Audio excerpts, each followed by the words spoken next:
Okay, well, hello everybody. Just need to get the settings all set up, but good to see everyone here. And I think I will start off by bringing on our guest star for the night. Um, I guess the most recent PhD added to the team. So everyone, please welcome. Yeah, I want to give an audio check. Hopefully this all works. Yeah, hi. Okay, let me turn up your audio a bit. Try now. Can everybody hear me? Am I quiet? Is he quiet? Because it looks like I'm peaking in the yellow. He should be louder now. I turned him up. Everyone Okay. needs more Tikael in their life. All right. Well, Okay, well, welcome to our sort of, I guess, our GenCon stream. Let's call it that. It makes it seem very official if we call it the GenCon stream. yeah. So today was kind of a big day both for the system and for Paizo in general. I don't know that the keynote totally had a ton of stuff that was loaded into it, but a couple cool things. We know that there's another Starfinder playtest coming out for next year. I don't know if they've necessarily announced it, but I have a feeling like the playtest for this is going to be about 1 year long. And then we'll have the actual Starfinder system, but obviously that's going to be a topic of today. I guess people saw my glitching logo. Maybe you're assuming things. But yeah, I'd say today was probably a big day. I think the first and foremost, everybody needs to understand exactly how much material we put in I guess, a month. So back here, I have the array of books.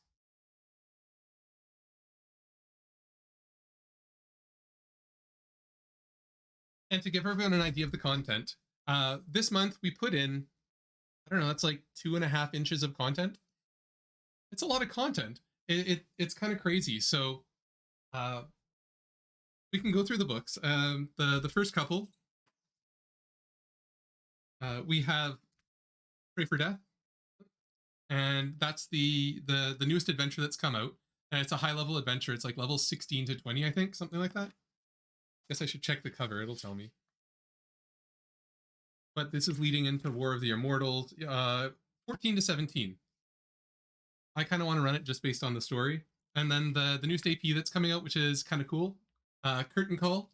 I think the whole theme of this one is that it's going to tie together sort of all the adventures paths that have come before in sort of a very interesting play. So not to spoil anything, but if you haven't played any of the APs, this spoils them all. Yeah. It's real cool. I'm looking forward to that one. Then, of course, there's the big one for today, Player Core 2. So Player Core 2, we got that all out today. And a ton of thanks to first the data entry team, because we did get it a little bit early. But then to all of the people who sort of hopped in to help get Player Core 2 entirely in. So there are data gaps in there. Not that any of the data is missing, but some of the automation that you would expect, especially when it comes to Alchemist. There is already a ticket open. Alchemist is going to take a lot of work. It's amazing the amount of work that they did to the Alchemist class. I think everybody's very excited about it, except for us who has to implement it, because they changed how a lot of things work. Definitely for the better. No one's going to complain, but expecting it to work out of the box is maybe a little bit much. But even just that book alone, Player Core 2, redoing it all, that is a massive 1 month effort. So we've got the 2 books that Metamorphic have done, and I can show off a couple of previews for anyone who thinks they might want to play those adventures. But then the other big one. So today, obviously, have a couple of glitches because, you know, the whole Starfinder thing. We've tried to add tech into Pathfinder, and you know what happens when that happens. Like, things just start shifting around randomly. You don't know what's going on. So the best part of the playtest rulebook, and what everyone should definitely go and read, the most important part is right here on page 1, under special thanks. So it's been a little bit of a secret project that we got this book pre-alpha. So literally, the table of contents said, table of contents goes here. Editor is XXX, but that special thanks was already in there. And so we started putting this into Foundry. It doesn't mean that everything got caught or corrected, but we acted as a second editing pass. I think we probably had about half of the book done before the editing deadline, before they had to send it to printers to get this printed. And I think we provided something like 150 suggestions for changes or terminology that was missed. because human editors are great, but when we tried to put it into the computer, we sort of pointed out things that just couldn't be put into the computer, and things that might have intentionally come up. So that's why we've got the special thanks in the book. Everybody contributing to Player Core 2, especially over the past, I guess, week and a half, what that really did was free up the couple of us who had really advanced copies of this to start pouring this in and getting this done. You should direct almost all of your praise that way. That way. Yeah, our data team absolutely knocked it out of the park. We, like we called for people to help, because if I was still just working away at Player Core 2, Starfinder would be I don't know, maybe in a month thing.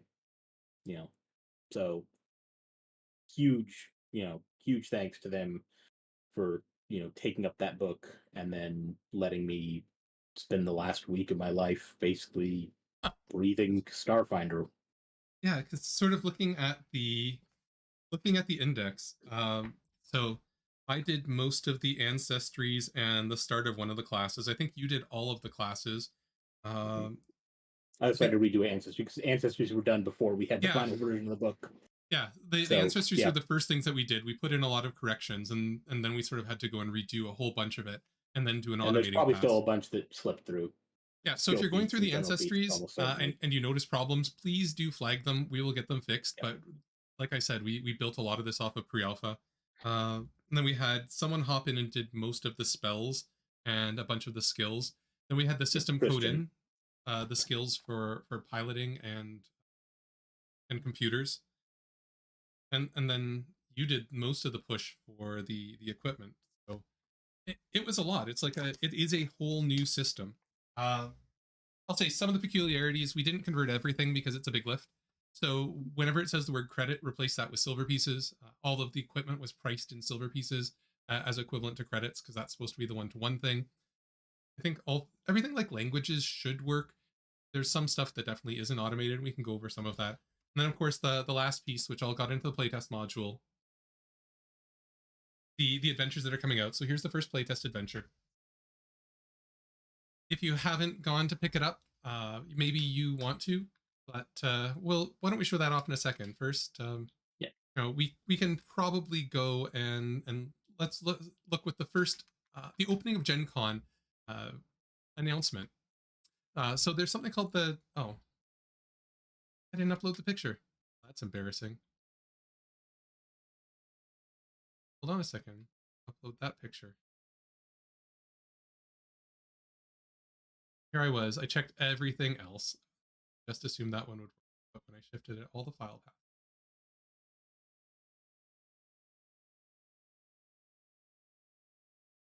Yeah, so while he's getting that pulled up, this is some really cool news. Us in the system devs are big supporters of the Paizo union and unions in general. So join your unions, folks. They are great things. There we go. That's much better. So the unofficial opening of GenCon is something called the Diana Jones Award, and it's an award given out essentially for mostly charitable or social progress things that evolve in TTRPG RPG space. So this year, one of the nominees and the winner was the Paizo Union. So up on stage there, you can see a couple of familiar faces. So we've got Andrew White, Rudicki, Jenny Jarzabski. Again, another plug. She wrote this adventure. Going to be awesome. I'm actually going to be running the playtest adventures for some of the Paizo staff. And then, of course, Mr. Paizo himself, Alex Fidel. So it's a big thing. I remember talking to Alex a little bit before this. The union was shocked to even be nominated, but it's super awesome, and that's it's great that they were recognized. So if you want to read the news article, the link's there. Really good. Maybe I'll go and paste it into.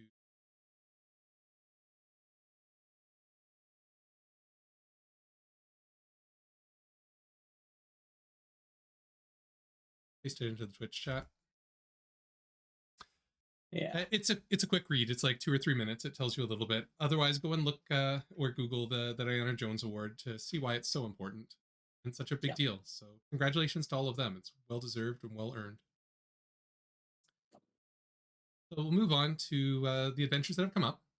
So first is Curtain Call. So this was the first in the series of three. The book that's out now is Stage Fright. It's set in a theater, and without doing any spoilers, things in the theater happen, and you participate in those things. Lots and lots of legacy creatures will tend to show up. If If you're you're a longtime Pathfinder fan, you might have played Council of Thieves. There will be some similar things going on, to one of the books of Council of Thieves that are just like my favorite first edition book. So Otherwise, those of you who've had parties who are traumatized maybe by abominations vaults, this is the perfect thing. yeah, they're doing some real cool things with this adventure path. And I can't wait for people to see it. So next one is Pray for Death, and so this is an adventure book, and I think that it's sort of setting up War of Immortals. I think that's the whole point of it. It's very important. You see that here, lots and lots and lots of dead bodies, just like you would expect, and then our replacement Droogami, my cat, obviously is being hunted down for the death and destruction that he has wrought. Now the question is, would my cat win? He's a cat. Obviously, he won. So you can see right at the very end, maybe he's going to go and try and fight a god. Who knows? So both of these adventures use the dynamic token ring function. Fortunately, Gunnar went to sleep, so he couldn't give me access to the folder that had the stuff I wanted to demo. But the dynamically changing token rings is a very, very cool feature that's come out. And so that would, I guess, be the general Paizo news, and then full Pathfinder, the Pathfinder news. Then we can sort of go and switch over to the Starfinder news. So here we go. First adventure, Starfinder, second edition playtest. So to do this, you'll need the most recent version of the system. So you're going to need 6.2. You're going to need the playtest module. The playtest module is a dependency for the adventures. You can buy it, but you can't turn it on until you've installed the playtest module, and I think it should ask for you. It should. It's listed as a dependency, so yeah. And then a couple of new features that have made it into Foundry that we decided would be great to add into the playtest, into the playtest adventures themselves. So you can see now, look at the very, very awesome backgrounds for sort of that we have here for our different compendia. So it's kind of cool, kind of thematic. Paizo was really awesome. They let us use some of the art to literally put into the playtest. So it's a very cool new feature because people have been saying, oh, you don't have a system logo the way that all the other systems do to put in, and things are looking kind of bland. Well, there you go. We've got something cool that I don't really think anyone else has yet. So this actually, I want to give credit to Voxus. I probably should have asked him how to pronounce that name, but worked on some of the Team Plus modules. I talk with them and keep them up to date on system changes, and they were showing off this idea that they had implemented in one of their modules, and I saw that and I was like, that we have to steal that for Starfinder because that is such a cool idea.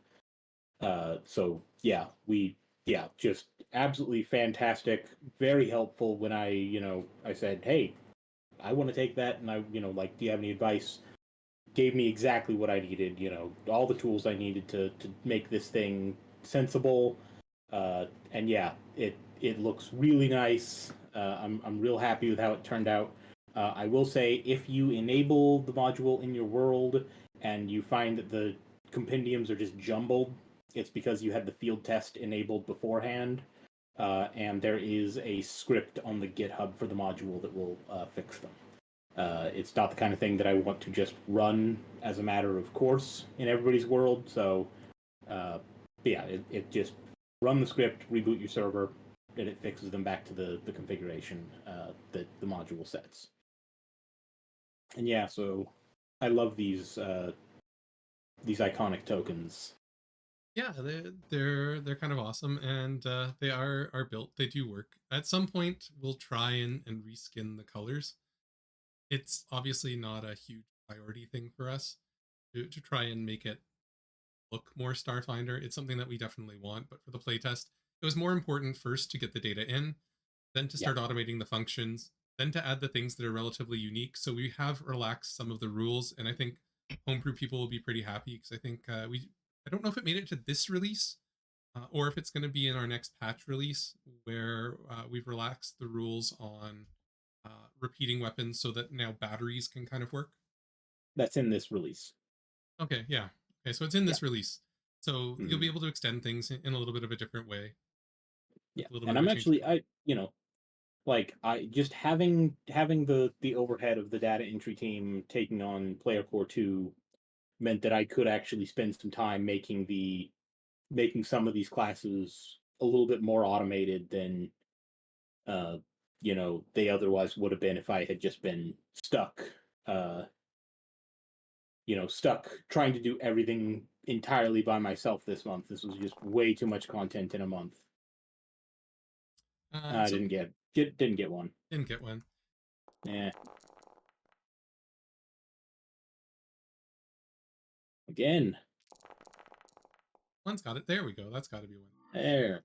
Oh, three of them. Hey. Um, Yes. So yeah, that is a really cool dice effect that requires a brand new version of Dice So Nice. Yeah. So I think that this version of Dice So Nice was made and sort of released in a rush specifically so we could have that cool update. If you don't have that on automatically, if you've installed it's in the premium module, you can go into your Dice So Nice, and this will be added as one of the animations in your dice animations. So under special effects, your special effect you'll want Captain Concierge hologram.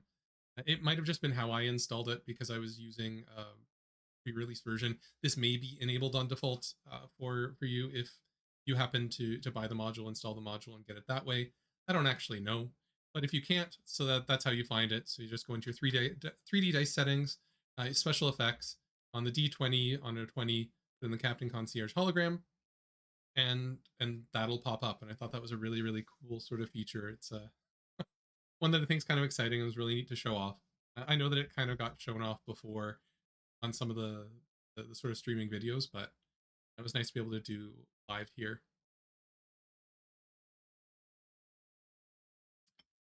So Yeah. a good question people could ask is, what's the plan kind of going forward?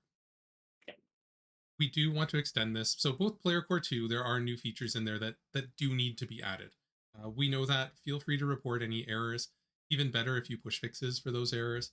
It was a lot. Don't expect things to be perfect because realistically, it was still a pretty small team. Looking at the changelog, I think there were 8 or 9 people who committed to to PC2, and Yeah, then I got done with all the ancestries, and then there was just way too much left to do. So all I did was just organize the rest of it. I just put it all in a journal, what needed done, and it was just great watching them. Within a couple days, they'd already tackled most of the classes. and So yeah, very, very, very happy with how that's gone. How just the fact that we have, I think, all the content.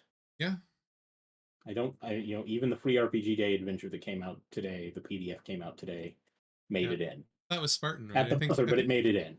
I think it sort of it dropped, and we were almost ready to release, and he was sort of like, "No, I'm going to get this in," Yeah. and just got it under the wire. I We considered transcribing it all from the physical copy of the book I have on my shelf because I got it at the actual free RPG Day.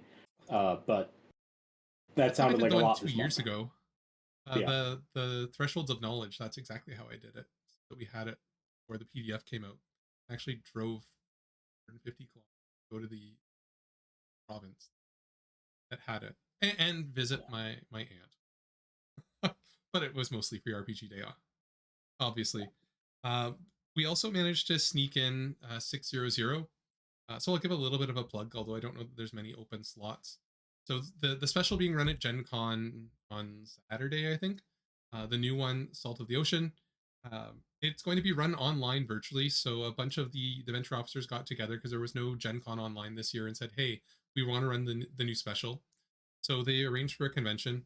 I'm going to be doing a live stream of my game in concert with the stream of the announcements. So if you want to watch the new special happen, that'll be 2 weeks from now.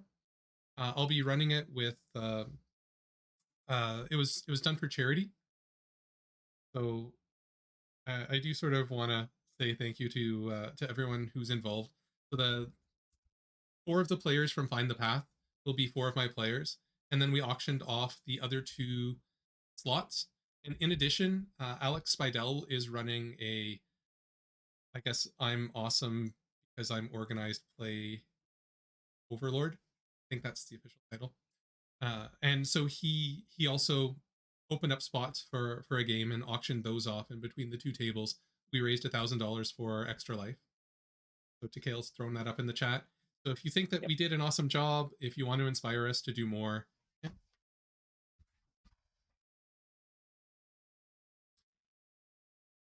it would be awesome to break the fundraising goal from last year.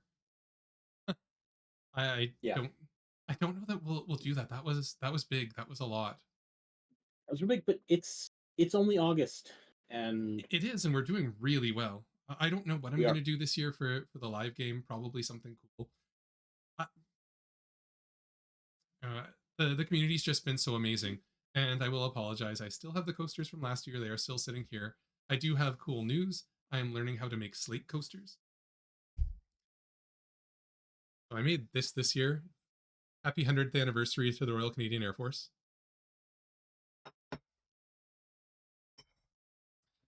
So I might switch over to slate this year, although it'll be way more expensive to ship. We'll see. Maybe if people pay a lot of money, I'll make it. Especially with now, well, in theory, it can be sold thanks to the change in the licensing, but in reality, I don't think sell stuff for the exact same reason. Rather, people donate to charity. So we've got people who will have the option to do those. As for features, Shark's been pretty good, but for those of you who haven't heard, somehow Shark is now an employee of Foundry. He's still going to devote a lot of his volunteer time to working on the system. There are some advantages to having a staff member now being part of Foundry itself. I think that'll help integrate some of our features a little bit better to have a deeper knowledge of the code base, and maybe he can directions for our system or bring in ideas that we've developed that other systems can use. So who knows what it'll look like. Huge congratulations to him. We're still planning on getting out the features that were promised last year. Much like last year, it'll still probably be pretty close to the deadline. So all the things that we promised 2 years ago, Shark made happen. I think about half the stuff from our list this year is going to happen. To make it a little bit easier, the stretch goals for Shark and for pretty much everyone else, they'll be listed on one page, but they're going to be summed across all of the donations. That way we won't have people. Last year, there were a bunch of Canadians who really wanted features, so they donated to Shark, and then they didn't get a tax receipt. And so it was his suggestion that this year, we just sum up all the donations, because that's what really matters. We don't care where it goes. But if you're going to donate, we'd really like for you to get a tax receipt. It's a good incentive for you to donate even a little bit more. So yeah, if you happen to be Canadian, you kind of have to donate to my page because of tax law in Canada that I don't understand. If you're not in Canada, you can donate to any of us and it'll just work because Extra Life will issue it. If you're international, I have no idea how it works. Don't ask. Yeah. Neither of us are lawyers. We're both physicists. Yeah. Yeah, the only laws we deal with are rather immutable. Yeah. Yeah. But yes, I still have 3 videos to get out. I got the first one out, the introductory video on rule elements. I already have a plan for the second video on rule elements, and a plan for the how to make your own module and how to do system data entry videos. Those are coming. It has been a very wild last 6 months for me, so. So I did want to thank one person who did a lot of work doing the entry for the 600 actors, because almost all of the the PFS actors, other than the ones that Metamorphic has done, has ended up being me doing the data entry, and this was a lot. I've had a busy couple of weeks. Gail's had a busy couple of weeks. So someone stepped up, and I want to thank them. So I'm going to type out their name because there is no way I can figure out what that's supposed to be. Yeah, how do you even pronounce that? It's the ISDN in the It's middle. yeah. Hard. So thank you to them for working hard. I think they sent the final actors to me about 4 in the morning, and I took an hour off of work, cleaned some of it up, and then shoved it into Kale's face, who really wanted to A, sleep, and B, go. And so he got it through the pipeline. There'll be some cleanup to happen on those actors, so I wouldn't use them quite yet, but we've got another week and a bit. Really, I just needed the IDs in because we are building the pseudo premium module. I call it. Yeah. I think my camera froze at the strangest moment there. Whatever. That's weird. It's on my end. My OBS is showing it frozen. Huh. That's okay. At least you're smiling. Yep. Yeah, so I think those are all the really, really sort of big things. I don't really want to show off much more of the Starfinder stuff other than, hey, it works. It's in there. Lots isn't automated. Surprisingly large amount is. Same with You could show Player off Core 2. Solarian a little bit. Show off their solar weapon. Yeah, you just open up day there, top center. There we go. Yeah, and then in the attune action, I put this in there for ease of access, because it's normally an exploration action to reforge your solar weapon, but you can also reforge it while you attune. So you have this link to the solar weapon effect, and that asks you your damage type. It'll ask you your trait. If you pick the reach trait, it'll stop asking for traits. If you pick any other trait, it'll ask you for a second trait. Good old bludgeoning sword. Yep, and then you get to pick a weapon group, and this all works. If you go into the equipment compendium, you can pick the Solarian crystals, and those are all automated.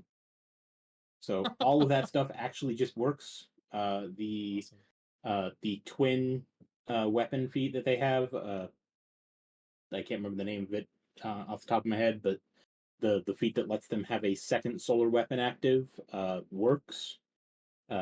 So as you know, I will just say I love Solarian as a class. I read through that and I just loved how it was implemented. So I had to make it work properly. That is awesome. Yeah. So I'm pretty happy. Like the whole thing works. You know, your attunement changes your solar shot. It doesn't just change your solar shot, it also changes the icon of solar shot. You know, like I wanted this to you know be as close to system entry, you know, as possible, and maybe even a bit above what we would normally do for system entry. Yeah, it is pretty extreme. Yeah, I'm this one of the things that is really nice. Shark gave me access to all of his icons that he has a license for, and granted the license to the module. So this module has 400 sci-fi and post-apocalyptic icons included in it, which helps contribute to the fact that it's 28 megabytes. But that's one that we can show off too. So yeah, Paizo granted us permission to literally add the art in for each of the oh yes, the classes, and I'm gonna say it was Nath, right, who went and tweaked this all for us. yeah. So Nath made all. So I got permission to use any of the art that's in the PDF. And so I got that art and I sent it to Nath, and he made these really cool icons for each of the ancestries. And then Paizo also gave us all of the class icons. So each of the classes has a proper icon, which we can't even say for the system because class icons just don't exist for some of the classes. Yeah. Yeah. So I think this is, you know, there's still work to do. If you look in the equipment compendium, you'll notice there's a weapon upgrades folder none of them are automated. We don't know how weapon upgrades are going to look right now. They sort of act like runes, but they're not magical, and there's no way to register runes with a module right now, and runes are going to get a big rework. So I held off on automating any of this, but just have these weapon upgrades in as just a placeholder. But the armor upgrades are in and work. So the armor upgrades are automated. The augmentations are automated. As many of the consumables as I could make work properly. There's still missing effects from them, but I'm hoping we get some system improvements around effects.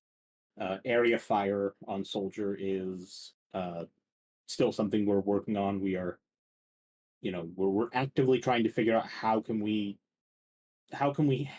handle the tracking value of the weapon contributing to this generic DC on the area fire action. So there's still a lot of areas where we see room for improvement, and we definitely are looking at ways to improve them. Soup has been really helpful in sort of getting the system up to the point where it's been improving this.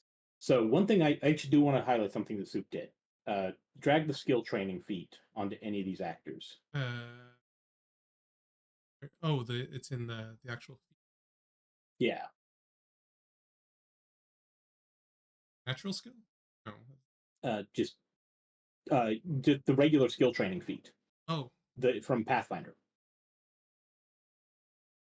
training. Yeah. And so one of the things that Soup did is, we not only got the ability to register new skills with a module, but now he added a way for us to just access config, and so we can add so we can have skill training in the system automatically pull up computers and piloting, the two new Starfinder skills, as usable skills. That's the worst one to do because it had both computers. Yeah, they're already trained in both those skills. Yeah, and so like assurance now will ask you if you want computers or piloting as an option. And so like that is really cool. That's something and so that means that any third parties that want to add new skills to the game, this will just work. Right. And so you can look at the Starfinder playtest module for inspiration about how to do any of these things, because all of this stuff, nothing that is done in this module relied on custom code that I had to write for the module. There's no scripts in it at all. So this is all stuff that you could implement in your third-party stuff right now. And, it was a lot of work to get this in, but like one of the things that I really love about, how we have taken the Pathfinder system is that we have, all of the tools that we put out, for us to use, we also have for anybody else to use for their homebrew or their third-party content. Yeah, and so, yeah. It's been a very big thing since the very start of the project that we don't want to lock down things unnecessarily. If there's a real reason, we might do it. But normally, if we can't do something in the system, it's generally a coding reason. There's something that there is a simple way that covers 90% of the cases, and then that edge case is going to take way more time to figure out the specific feed or feature, or there's something backend in the Foundry API that doesn't quite let us access a thing, and that's either it's our system or some other limitation at this point in time that really stops us, because we don't just want to make code that works. We want stuff that's easily maintainable. That's the really big power of everything that we've sort of done on Foundry. It's all volunteer, but the standard of the code and the standard of the data is got to be better than most commercial products, I'd say. We are not Bethesda. And this is the perfect thing. Let's look at how much Tikael is smiling when I make that comparison. It's fully supportive of my. I just can't stop. Yeah. So there was a question in the chat about the recent license updates. So one thing to know is that the system itself has a separate license that Foundry holds. So there's no worry about what we're doing there. As for the broader license, I get the feeling that a lot of the digital products weren't thought about when they were coming up with this. There's lots of things that they've unlocked, but there were a lot of accidental things that they didn't think about. And they definitely said that they're going to look at more after GenCon, like many things. So if you go and you look at some of the iconics, you'll see that things are missing. That one's no, there's like not all the attributes are spelled out. So we did pass for these iconics as well as the updated iconics, some of the problems that we found when we were putting it into Foundry. Obviously, this wasn't something that could be checked because I think we built the iconics for Starfinder a day ago. Yeah. Uh, Yeah, and I mean, as of 2 a.m. last night, Solarian still wasn't granting all of its class features. So, if you see errors, please go to the module GitHub and submit an issue. I might close it as well. I mean, that error's in the PDF, but we can still pass that along to Paizo. yeah, the Starfinder team in particular has been very accepting of things that Yeah. we've found. I don't want to call them criticisms. I don't want to say No mistakes or errors, but inconsistencies that we found. It would be nice to know if going through you find fewer issues with, say, ancestries, because we got those all done and data entered, and that's where we put the bulk of our comments before print happened. It's not to say that they were all accepted. We have no idea, but there were there were definitely some interesting ones that showed like the description of one of the ancestries was identical to the one for human, and it definitely was not a human. Yeah, like when you're writing a big book like this, it's inevitable you're going to have, tiny like tiny typos and things like that. But because a lot of what I do when I do data entry is letting the computer handle much of the actual like parsing the text, and I use regular expressions to try and figure out, like, get the computer to format it for me, get a script to format it for me. But that does mean that very often, if there is a tiny little typo, like, oh, they used a comma here instead of a semicolon, it does kind of break things. And so I get to send some of the most inane, uh, you know, chatter back to Paizo of, I get this is nothing, but you broke your own style here. Yeah, and that was sort of our big feature and something that the entire Starfinder 2 development team at Paizo sort of latched onto is that a human editor is great. They'll be able to catch things in context, but in terms of the pedantry or like this trait might have been used before in some random place, or the trait that you have now doesn't match a trait that you've used previously, or even things as simple as, hey, none of these the DCs here don't make sense in terms of the character based on your own guide. We all have automated tools that can look at stuff like that, and it just happens on data entry when something doesn't work. That's a big flag for us because we have a lot of data entry. I don't want to call it automated. It's very not automated, but it's if there was it's a very dumb AI. I think that's probably the best way to put it. We give it the data, it reformats it for us, and then it's a tool. Yeah. But the tool is quite good. I guess the last Yeah, thing that I want to pop up here. So we do now have the new versions of the iconics. So the iconics from Player Core 2, including the surprise from today that I think Alex announced. There's now a kineticist iconic, Yoon. So thanks to Ray for having the time to go and put these all together. And he's going to put in some comments that he had about the new iconics, about things that didn't quite jive. So expect them to change a little bit. For those of you who play Society, these characters are 100% Society legal as of today. You can start using Yoon or any of the new iconics. You won't be able to download a PDF until Alex gets back from GenCon, but I asked him very specifically, and he said, yes, as of August 1st, these are legal for use. So I can't give you a PDF of them, but if you have Foundry, you can use them.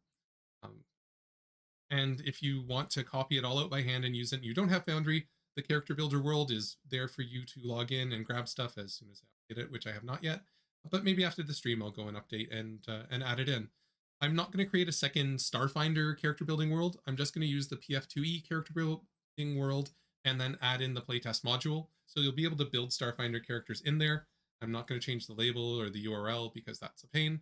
And who knows when the actual full version comes out if I bother running two systems. I guess I probably should.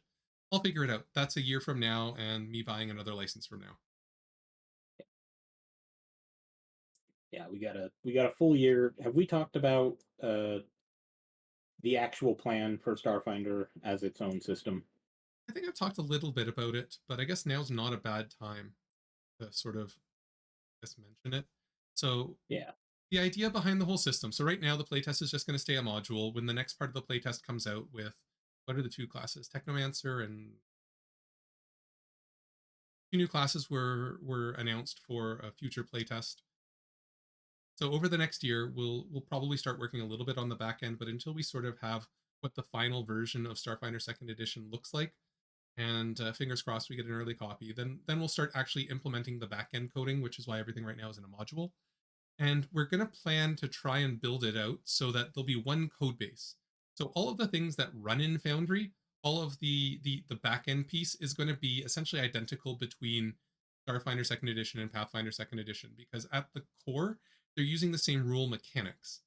And I hesitate to say the same rule set because they're separate systems.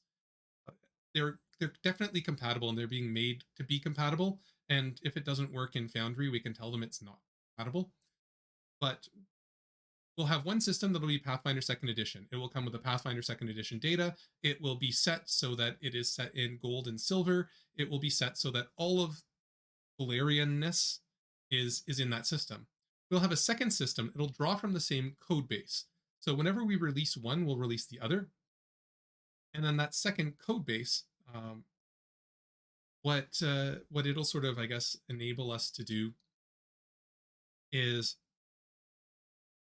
build the Starfinder, like the Absalom Station version, and so it'll have a different look, and it'll all sort of be,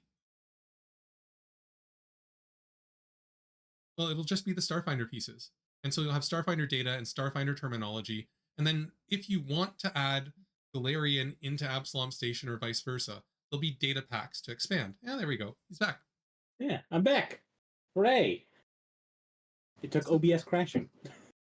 So the way that it'll work is, um, you'll have a Starfinder world, and any adventures will be made for Starfinder Second Edition. And if you want to run it in Galarian, the easy way will be just to drop the data pack that'll have all of the PF2e information into Starfinder and run it there. Now, if you want to go to a total conversion, I don't know that we'll have a way to say, well, undo all the Starfinder pieces and just take this thing that we've made and put it into a Pathfinder world. So that I don't know that we'll be able to say, yeah, this module that Metamorphics made for Pathfinder will work in Starfinder as a system. There's no guarantee of that. It's something cool that maybe could work, but I'm certainly not committing anyone to it. But one code base, one database for data entry, and then when we publish, it'll spit out two systems with data for that system, and then two data modules compatible with the opposite system.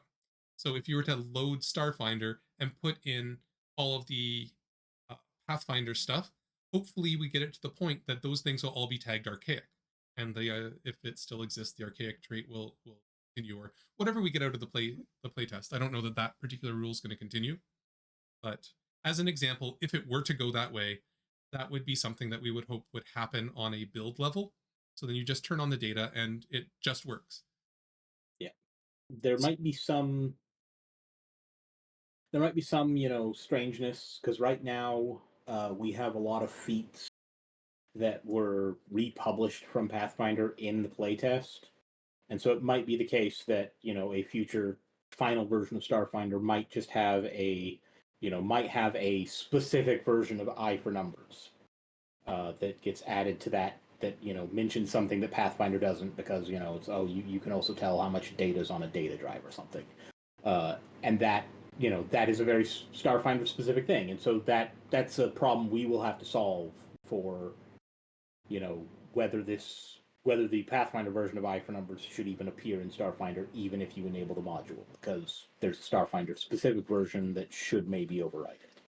Yeah, and that's what it comes down to. There's a lot of things we just don't know at this stage. So we have plans. I mean, it's kind of ambitious that this is even going to work, but it's a good idea, and we're definitely going to give it a shot. Yeah. and hopefully we get enough lead time and enough capability and development time that we can make it realistic. I'd say, if you want to donate to Extra Life and have a goal, like that is the one, but it's not one that I don't. It's a really hard problem to solve, and I'm just glad that we're kind of trying to at this point. That makes sense. So Yeah, there we go. There's I the have other some one. ideas for Extra Thickness. Life goals for this year already. So That's good because I really don't, other than torturing players.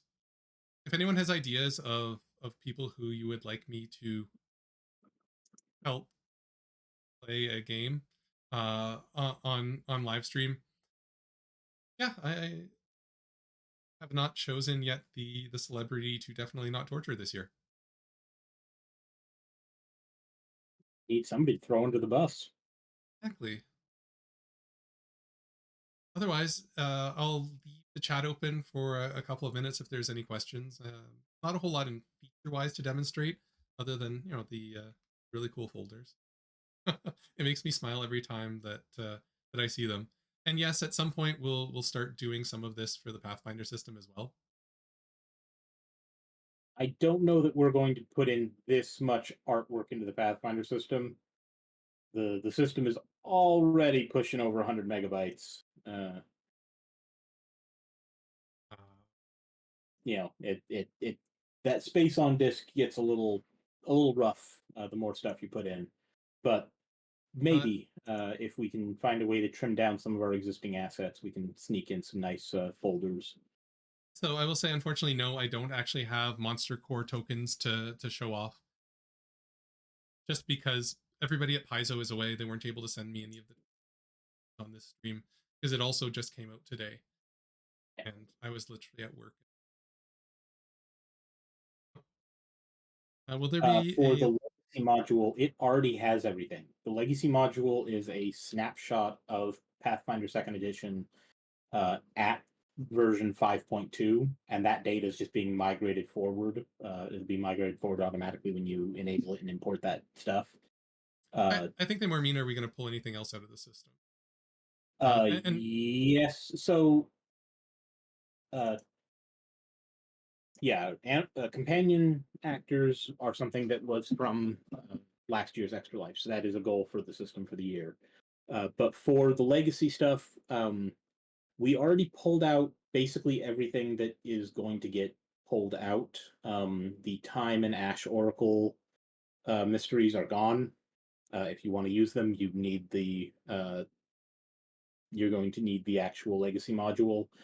We did not remove the curse effect, so existing Time and Ash oracles will continue working just fine. We tend not to remove the effects for those things or anything that would break an existing character. Yeah, so we tend to only remove things if they are mechanically meaningless. Right? So detect alignment, mechanically meaningless anymore. So we removed it. In for the Player Core 1 update, 5.11, I think, we removed the old witch patrons and replaced them with the new ones. And this had, the side effect of removing a couple that were available as PFS boons. And so PFS actually came through and clarified how they should work with the new rules. And so that let us then just go dumpster diving. The great thing about having this project on GitHub, as opposed to not using version control at all, is that getting an item we delete is real easy. We just point back to the time in the past when it existed, pull it out of the trash can, dust the crumbs off, and put it back in, keeping the ID and everything even stable. We have some new tech in the system that we have not really used yet that lets us completely redirect an ID, a UUID, to a new document.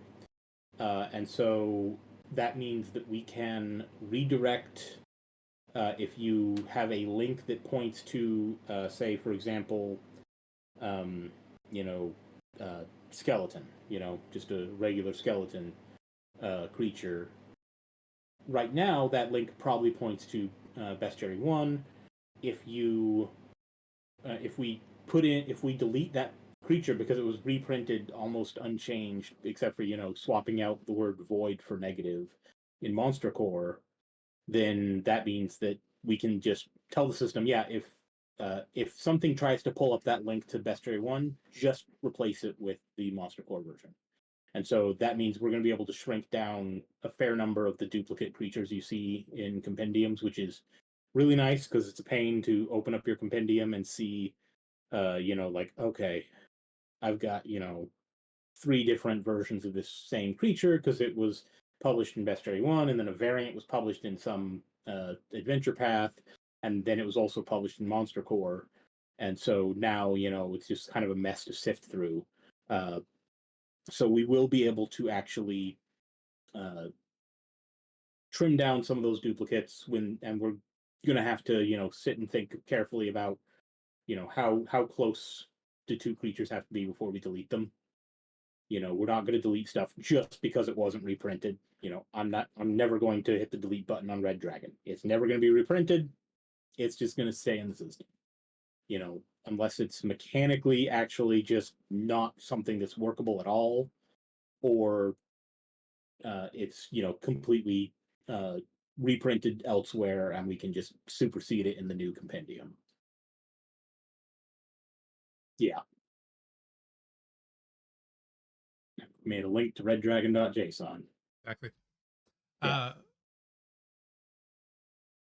Are there any features or modules that you would absorb into the system? We're always sort of on the look. It's things that we only absorb things that we think it's best if the system does it. Like there's a reason for the system to be the one to do it. There's some things that we've said, no, we're not going to do that because either it's something that core Foundry should do or not do. And we don't want to sort of break that because it has nothing to do with the Pathfinder system. Or it's something that's probably better suited to a module. Some things that I would like to see is on our end, not necessarily absorbing all the UI modules, but making it a lot easier to reskin things. And maybe that'll come as part of the Starfinder project. Other than that, I can't think of anything top of mind. Like right now, we're doing the whole drag ruler thing. We'll see how people like what we're putting in. We're going to put it in anyways. Like that's on you. And if you don't, there's lots of UI modules that can do it any other way. Because again, we try and make everything extensible. Crossover between the systems, I did kind of answer that, but again, it's going to be one code base that will generate 2 systems and 2 data sets. A system will be pre-populated with whatever finder it is, and then the data set that will be attached to it will be all of the stuff from the other finder, but converted to work with that system. And hopefully that'll all be automated in the back end. And what it likely means is that when we release an update, 4 packages will update. So if we release an update to PF2e, that necessarily means that we'll have a release to Starfinder 2nd edition because they share the same code base. And so the features will all go in at the same time. So if we make a feature for one system, it's automatically in the other. And then if we do data entry, it'll automatically be a part of that system and then spit into the data module for the other. So whenever we do updates, likely it'll be 4 different versions incrementing, and then I have to do a lot of stuff. Yeah, and we might have, ways of doing things where we mark a piece of equipment as, or some item, equipment, feat, whatever, as Starfinder, Pathfinder, both, and so it'll automatically include that item in both games. And hopefully maybe even a way to have different descriptions. But yeah, and yeah, for the 600 material, it's mostly in there now. A lot of stuff, and it's in there now so that I've got the UUIDs so I can make the fake premium module. Yeah, the littlest con. Yeah, still needs some work, but really grateful to the user whose name is unpronounceable. It's the upside down, but yeah, upside down.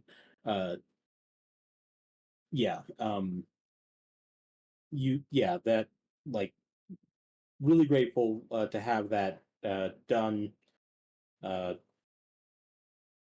that we don't have to do it, because I'm frankly going to take like 3-4 days and just not look at a computer screen.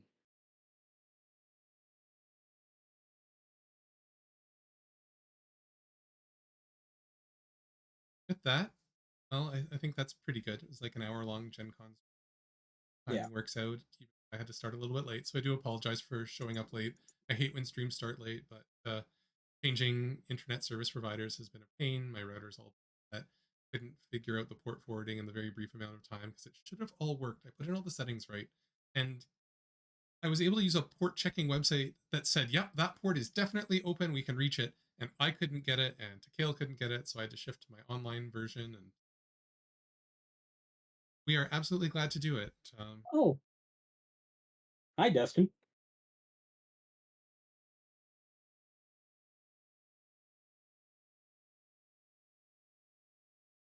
Yes, so contributing to the system. Let me get you that link. Yeah, we're always looking for people who have decent skills or definitely want to learn about JavaScript and in particular TypeScript. I will say Even that if the you entry bar is, because of the professional level, it is pretty high. If you do want to submit code, we absolutely welcome it. There are definitely starter issues that you can try and work on. We highly recommend something that you're passionate about unless it's a very big code lift. That's why you should probably ask us first, because we may have plans. Or we might say, hey, maybe you want to try something a little bit easier first. The standards for review are exceedingly high. So your very first couple of commits, expect to get a lot of comments and expect it to be a little bit demoralizing. But if you can get over that hump, it's an amazing project to contribute with. And I'm not allowed to contribute code anymore. Yeah, so if you have no coding experience whatsoever and you still want to help, we still need data entry help. And that does not require you to know how to use any code whatsoever.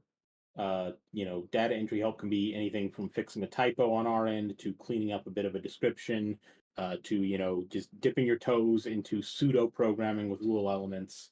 And we have all the tools on our wiki for learning all that.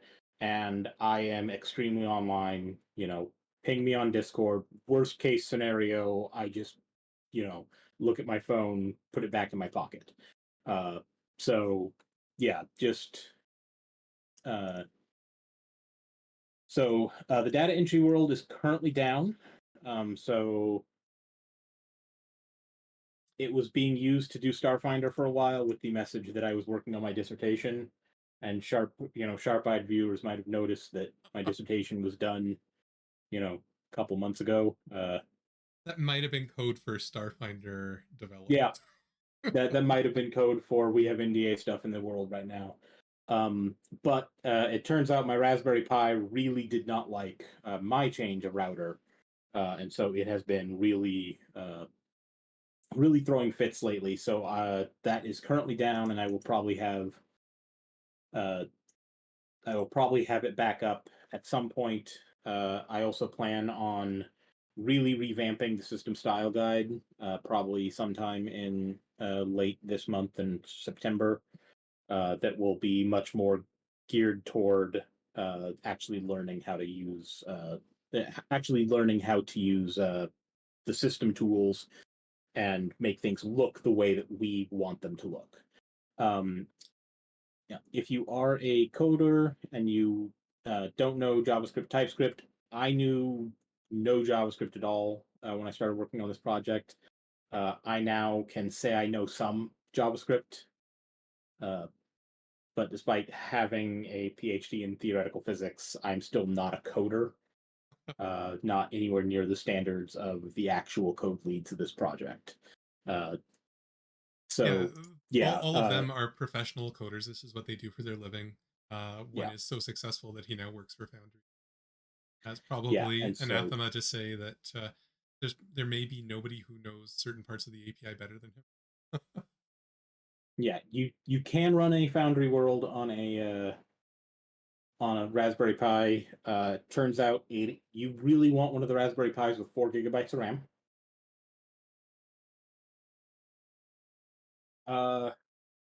I don't know. Is a PhD in theoretical physics required for contributing? No, mine's in experimental condensed matter, so it's okay. So we'll take either. Yeah, I even accept phenomenology or computational physics. Yeah, we're very open and accepting. Yeah.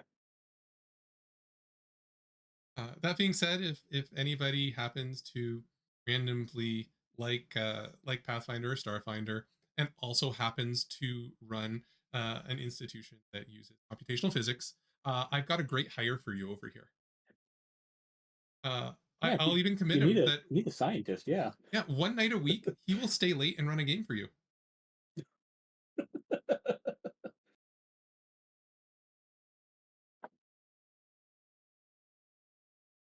All right, we have any other questions?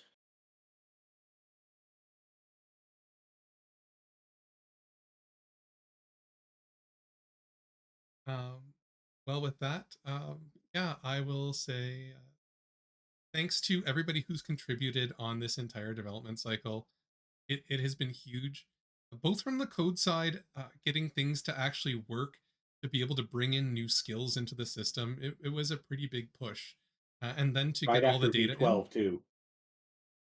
Oh, Yeah, this has been a and all this right after V12, and yeah, just it has been a monstrously busy time for the system. So thank you to all the other people who work on it. We you know Shark and Soup and Luki, or however you pronounce that name. There's a 3 in there. yeah, pronounced 3. Yeah.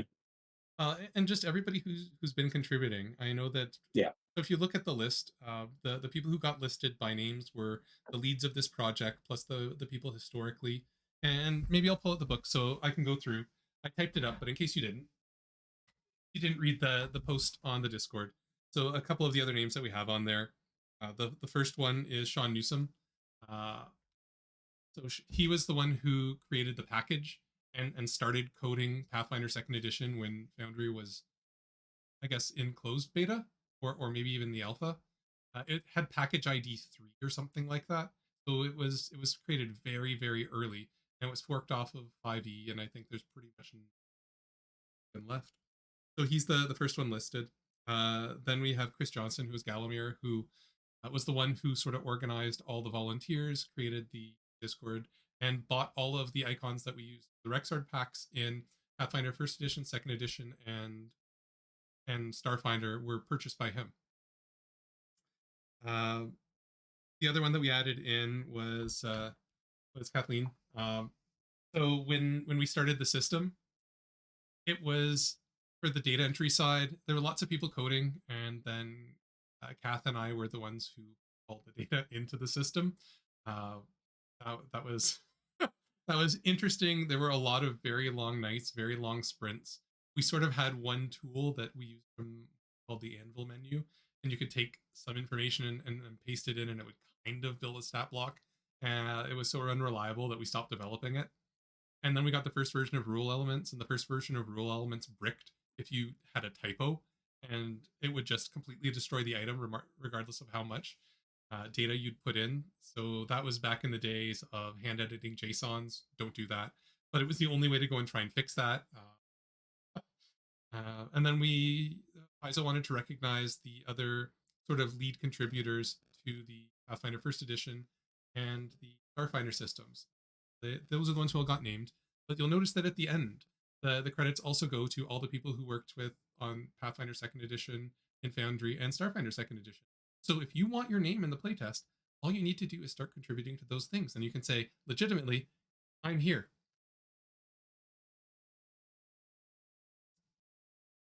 Yeah. Please do look at the change logs. We list out the names of people who work on the system, and we've had more than 250 contributors. And most of those are people that contributed one or two things, but there's a group of a few dozen that have really contributed a lot of time and effort to the system, and we really appreciate them. Yeah, my number of commits is way down. Yeah.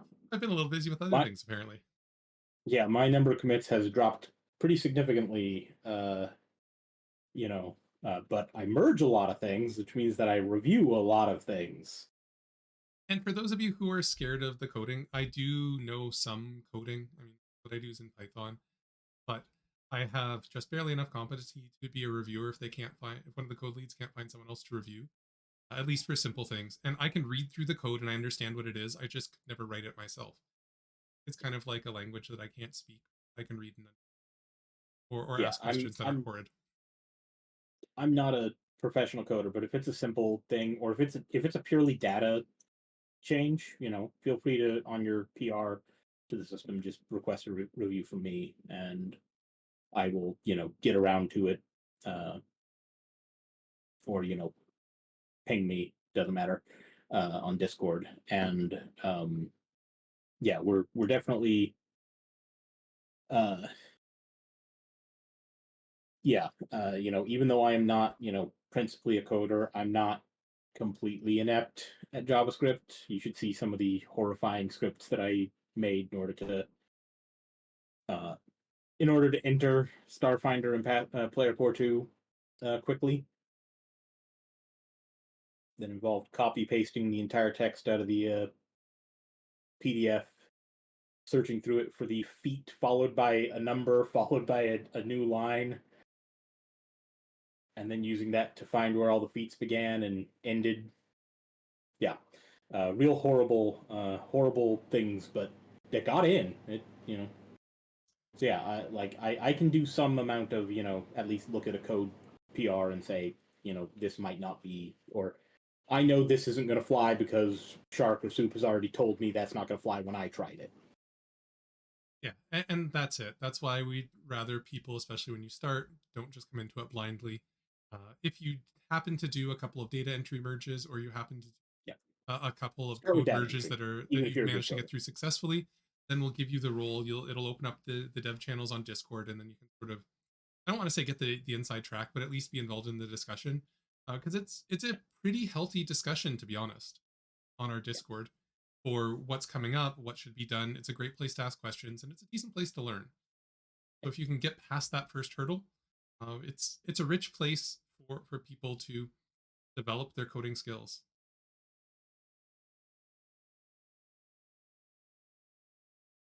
So I think with that, maybe we can wrap up. So thank you all for coming to the stream. Thanks to Ian for showing up. Again, thank you to everyone involved, especially Ian for all of the hard work to make this happen. It's just incredible that we got it all out. That good night, I'm gonna go everyone. take a nap. Yeah, I think I'm about due for one too. Bye all.